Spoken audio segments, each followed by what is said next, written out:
Okay, interview with Calum McIntyre. Well, Calum, commiserations. You gave it a right good go though, didn't you?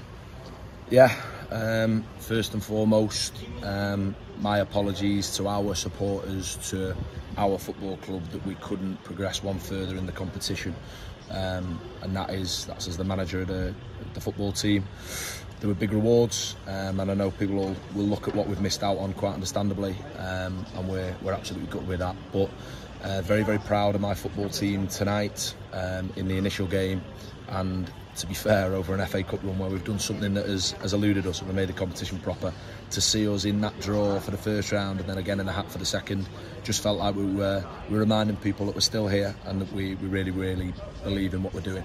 So gutted with that, but the overwhelming message from me is absolute pride at what we've achieved over a cup run.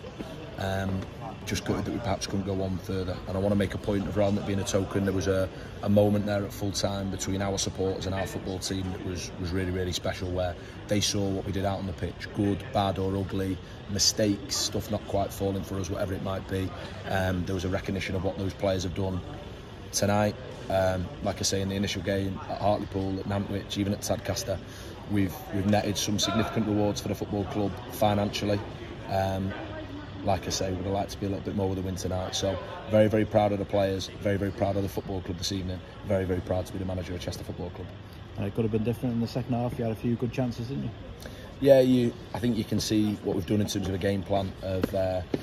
We felt they troubled us with almost like constant attacking phases in the first game. So we felt they'd pin us in with what is 3 forward players. They vary between playing with 1 number 9, 2 number 10s, 2 number 9s that went with tonight, 1 number 10, and 2 wing backs that play in your back line. And we just felt in that first half in the game at the Diva, we just got penned in at times, and I think we rode up, made a lot of blocks. I felt when we changed in that game, we naturally numerically were able to be a little bit more competitive.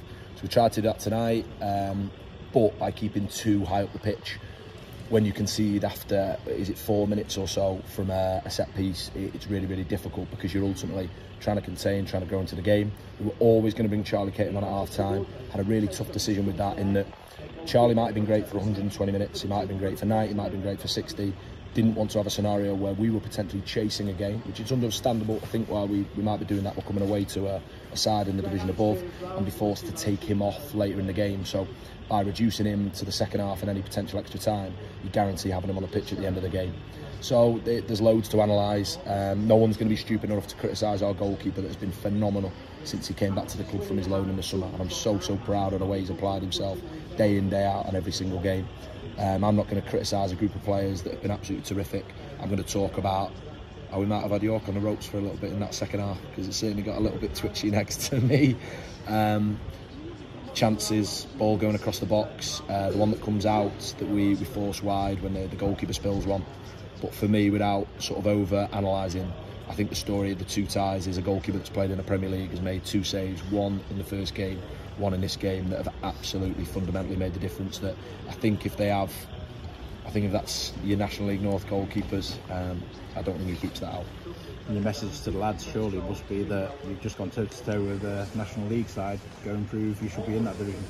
I'll tell you what I've said, right? That is the first time since I came to the football club that we've been beat in the FA Cup or the FA Trophy in 90 minutes. Fed up of being told about how we struggle in the cups, we struggle in this. We wanted to change that, and we wanted to change that for our supporters, and we really felt that response and that reception from them at full time. What I've said to them is to look around the dressing room, and I said, you know what, I said the same to our supporters, let's not hide from it, we want to get this football club promoted. That's what I'm here for. I took this really, really tough job, desperate to do things that hadn't been done before, for this football club that I really, really believe in. We want to get promoted, and I've looked around that dressing room where it is silence, it is disappointment, it feels like the world's ended in there, and I feel like the players feel that more than anyone. The staff will feel it, and no doubt the supporters will. And the feeling we've got now, we've got to do everything we can to not feel it again, and that doesn't mean we won't lose games. Let's deal with the reality. We will lose games. That is the National League North. That's what happens. Consistency is hard to come by, and we've found a way to do that quite well, certainly over the last 12 months. But the feeling we've got now, we need to hate it, and it needs to hurt us, so that going out of a competition, that chapter of a book ending, we don't have. I believe in this group of players relentlessly. I think what they've done when they have a bit more belief, which maybe they had in the second half, we were a bit braver, we tweaked the build-up picture, but their commitment to one another and commitment to the football club. When they have that, we can do this. It isn't far-fetched. I'm telling you now, I'll look you in the eye. People laugh at me, no problem. I'm telling you, we can get promoted out of this division. But what we'll have learned this week is how mistakes can punish us, certainly over the Saturday game and the Tuesday game. But the feeling we've got now, we've got to move on from it. For me, move on to the FA Trophy. We're taking it very seriously. We don't lose 3 games in a week. That can't become a standard. That's not acceptable at this club. So the focus turns onto that. So there is a pride, but there is almost a reference point in the season on Saturday. There's a reference point tonight. I don't want to feel like this again. I don't want my players to feel like this again.